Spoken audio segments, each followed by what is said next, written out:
උපන්දා සිට කරපු පව් නැත.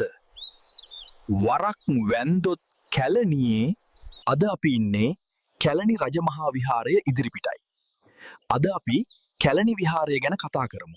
මහා වංශයට අනුව අප මහා බුදුරජාණන් වහන්සේ තුන්වනුව ලංකාවට වැඩම කළේ කැලණි විහාරයටයි. විවිධ කාලවල විවිධ රාජ්‍ය අනුග්‍රහයෙන් ප්‍රතිසංස්කරණය වුණ කැලණි විහාරය අද මේ විදිහට බලාගන්න පුළුවන්. බුදුන් වහන්සේ නාගදීපයට වැඩම කළ වේලාවේ මණියක්කිත නාගරාජයා කැලණියට බුදුන්ට වඩින ලෙස ආරාධනා කළා. ඔයාලට මතකද? අපි බුදුන් වහන්සේගේ නාගදීප ගමන ගැන කතා කරපු වීඩියෝ එකේ ඒ ආරාධනාව තිබුණා. ඔයාලා මේ වීඩියෝ එක බැලුවේ නැත්නම් බලන්න අමතක කරන්න එපා. හරි. අද අපි එතන ඉඳලා ඉතිරි කොටස ගැන කතා කරමු. මහා වංශයේ පළමු පරිච්ඡේදයේ අවසාන කොටස තමයි මේ කැලණියට වැඩම කිරීම. ඔහෙනම් අද අපි අතීතයට ගිහින්ම මහා වංශයේ ඉතුරු ටික ඉගෙන ගනිමු. භාග්‍යවතුන් වහන්සේ උදෙසා තමන් විසින් කරන ලද ඇරයුම ඒ මණියක්චික නාරච්චුරුවන්ට මතක් වුණා. බුදුන් වහන්සේට මාගේ භවනට වඩින්නට ආරාධනා කරලා වසර 3ක් ගත වුණා. මම දඹදිවට ගිහින්ම ආරාධනා කරන්න ඕනේ. රජතුමන් දඹදිවට ගිහින් අපගේ සම්බුදුරජාණන් වහන්සේ කරා එළඹ භික්ෂු සංඝයා සමග තමන්ගේ නාග භවනට වඩින්ට කියා ඇරයුම් කළා. අපගේ සම්බුදුරජාණන් වහන්සේ භික්ෂු සංඝයා සමග මාගේ නාග භවනට වඩින මෙන් ඉල්ලා සිටිමි. කාග්‍යවතුන් වහන්සේ ශ්‍රී සම්බුද්ධත්වයට පත්වෙලා 8 අවුරුද්දක් ගතකු වෙසක් මස පුන් පොහොය දිනේ 500ක් රහතන් වහන්සේලා පිරිවරාගෙන කල්යාණි ප්‍රදේශයෙහි වූ මණියක්චික නාරජ්ජුරුවන්ගේ භවනට වැඩිසේක. වර්තමානයේ කල්යාණි චෛත්‍යස්ථානය පිහිටා ඇති ස්ථානයේ නාරජ්ජුරුවන් විසින් කරවන ලද මැණික් මණ්ඩපයක බුදුන් වහන්සේ වැඩා හිඳුවා. මහත් වූ භක්තියෙන් යුක්තව බුදුන් වහන්සේ ප්‍රමුඛ මහා සංඝයා වහන්සේලා හට මහා දානයක් පූජා කළා.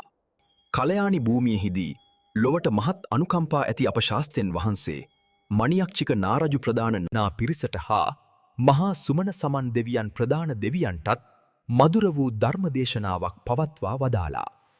ඒ වගේම කැලණි නදියෙන් පැන් පහස ලබාගත් අප බුදුන් වහන්සේ ප්‍රමුඛ මහා සංඝයා වහන්සේලාගේ නාන සිවුරු තැන්පත් කර තිබූ ස්ථානය අද ඒගොඩ කැලණිය ලෙස හඳුන්වනවා.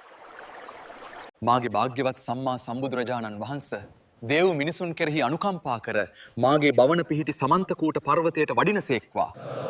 ධර්ම දේශනාව අවසානයේ සුමන සමන් දෙවියන් මෙසේ ආරාධනා කළා.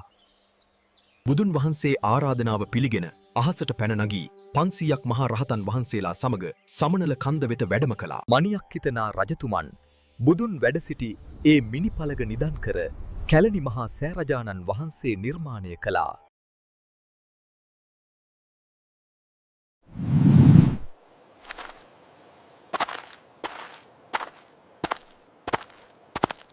අද අපි කැලණි රජමහා විහාරයේ ඉතිහාසය ගැන ඉගෙන ගත්තනේ.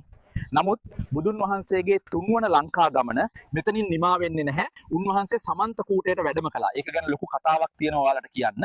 ඒකින්ද බුදුන් වහන්සේගේ සිරිපතුල පිහිටවීමේ කතාව අපි වෙනත් වීඩියෝ එකකින් අරගෙන එන්නම්. අද අපි මේ වීඩියෝවෙන් කැලණි විහාරය ගැන තවත් නොදන්න දේවල් ඉගෙන ගනිමු. අපේ ලංකා ඉතිහාසයේ මහා වීරයා දුටුගැමුණු රජතුමාගේ මෑණියන් වන විහාර මහා දේවිය ඉපදුනේ මේ පිම්බිමේ කියලා ඔයාලා දැනන් හිටියද? ඉතින් අපි විහාර මහා දේවියගේ කතාව ඉගෙන ගනිමු. ක්‍රිස්තුපූර්ව දෙවන වන සියවසේ මාගම රාජ්‍යයට අවනත උපරාජ්‍යයක්ව කැලණිය පැවති සමයේ එහි උපරජවරයෙකු වශයෙන් අභිෂේක ලද්දේ කැලණිතිස්ස නම රජතුමාය. රජතුමාගේ බිසව සමග තම සොයුර වූ උත්තිය කුමරු ඇති කරගත් ප්‍රේම සම්බන්ධයට කැලණිතිස්සනන් රහතන් වහන්සේ වග කිව යුතුයයි රජු සැක කළා. මෙසේ සැක කළ රජතුමා ඒ රහතන් වහන්සේව තෙල් කටාරමක බහා ගිනිලා ඝාතනය කළා. මේ සිදු කළ මහා පාපයට මහ මුහුද ගොඩගලා වටිනා මිනිස් ජීවිත මෙන්ම හත්ගව්වක වූ ගම් නියංගම් කෙත්වතු ආදී දෑ සුණු විසුණු වී ගියේය. මේ මුහුද ගොඩගලීමෙන් බේරීමට නම් මුහුදට බිල්ලක් දිය යුතු බව නිමිතිකරුවන්ගේ අදහස වුණා. පිය රජතුමනි, මම මේ රට ජාතිය වෙනුවෙන් බිලි වෙන්නම්. අනේ මගේ දුව දේවි. 16 වනි වියේ පසුව දේවී කුමාරිය තම මාතු භූමිය මේ දිය රකුසාගෙන් ගලවා ගැනීමේ ඒකායන අභිප්‍රායෙන් තම ජීවිතය පරිත්‍යාග කිරීමට ඉදිරිපත් වූ අය. පසුව විහාර මහා දේවිය නමින් ප්‍රසිද්ධ වූ ඇය ලාංකේය බිම එක්සේසත් කරමින් සම්බුදු සසුනේ පැවැත්ම වෙනුවෙන් අනූපමීය සේවයක් කළ විශිෂ්ට රාජෝත්තමයෙකු වූ දුටුගැමුණු මහා නිරිඳානන්ගේ උදාරතර මවවීමට තරම් වාග්ය ලද්දේ මේ වීර දියණියය. කැලණිතිස්ස රජුගෙන් පසු කැලණි රාජ්‍ය අභාවයට පත්විය. පසුව දුටුගැමුණු රාජ්‍ය සමයේ කැලණි විහාරයේ රහතන් වහන්සේ 500ක් පමණ වැඩ සිටි බව මහාවංශයේ කියවෙයි. කාලිංග මාග ආක්‍රමණයේදී කැලණි විහාරය විනාශ විය. පෘතුගීසි ලන්දේසි යුගවලදී මෙම කැලණි විහාරය සහ මුලින් විනාශ කර දමන ලදී. වැලිවිට ශ්‍රී සරණංකර සංඝරාජ මාහිමිපාණන්ගේ අනුශාසනා පරිදි කීර්ති ශ්‍රී රාජසිංහ රජතුමා විසින් මාපිටිගම බුද්ධ රක්කිත හිමියන්ට රාජ්‍ය භාණ්ඩාගාරයෙන් මුදල් ලබා දී කැලණි විහාරය නැවත ගොඩනංවන ලදී. ඉතා සාර්ථකව ප්‍රතිසංස්කරණයන් නිම කළ සතුටට රජතුමා බුද්ධ රක්ෂිත හිමියන්ට තම්බ සන්නසකින් කැලණි විහාරය පවරා දුන්නේය. ඉතින් මේ විදිහට පැවතෙන එන කැලණි පන්සලේ මේ මට පිටුපසින් පෙනෙන කැලණියේ අලුත් විහාරයේ ඉදිකිරීම ආරම්භ වන්නේ 1927 වර්ෂයේදී හෙලේනා විජයවර්ධන මැතිනියගේ ධන පරිත්‍යාගයේනේ වසර 19ක පමණ කාලයක් තිස්සේ ගොඩනැගෙන මෙම විහාර මන්දිරයේ ඉදිවි අවසන් වන්නේ 1946 දීය. මෙම විහාරය තුල ඇති ලෝක ප්‍රසිද්ධ චිත්‍ර අදින ලද්දේ සෝලියස් මෙන්ඩිස් නම් කලාකරුවා විසින්. ඉතින් ඔයාලා කැලණි පන්සලට එනවා නම් මේ කලාකෘති බලලා ඒවට හානි කරන්නේ නැතුව රස විඳින්න කියලා මම ඉල්ලා සිටිනවා. ඔහුගේම සිතුවම් කලාවක් නිර්මාණය කරමින් නවතම ආකාරයකට මේ සිතුවම් නිර්මාණය කරලා තියෙනවා.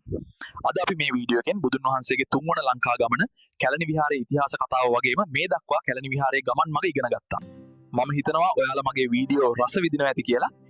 මේ වීඩියෝ ගැන පොඩි සටහනක් දාලා යන්න අමතක කරන්න එපා. ඊළඟට අපි සුමන සමන් දෙවියන්ගේ අඩවියේදී හමු වෙනකන් ගිහින් එන්නම්. හැමෝම පරිස්සමෙන් ඉන්න. තෙරුවන් සරණයි.